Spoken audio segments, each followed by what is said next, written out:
आज जगतसिंहपुर जिलार सबुठु गोटे बड़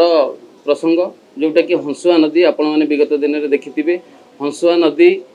जहाँकि वर्षा दिन आसिले हंसुआ नदी में बन्या आसब और जगतसिंहपुर जिला मोर निर्वाचन तीर्तल निर्वाचन मंडली बालिकुदा समय बहु संख्यार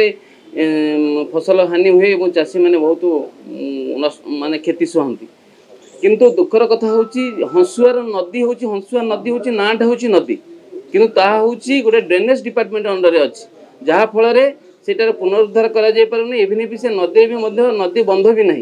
तेणु से आज जीरो भाव में मुझे बाचस्पति पाखे अनुरोध रखिली ताको गोटे नदीर मान्यता दि जाऊ। नदीर मान्यता दिगले तार नदीर जो दुई साइड जो बंध हम और पुनरुद्धार खोल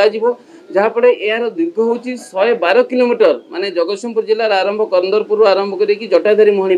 पर्यंत जदि यही नदी को पुनरुद्धार करा जाए मु भावुँ बर्तमान जो भाई भाव में हंसुआ नदी जगतसिंहपुर जिलार दुख होती आगामी दिन में सी गोटे आशीर्वाद हम ये आशीर्वाद हम आम जब से खनन करवा गभीर करवा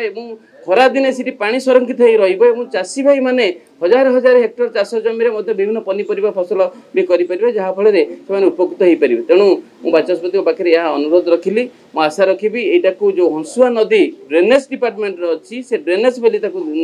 ड्रेन बेली गोटे स्वतंत्र नदीर मान्यता दि जाऊ।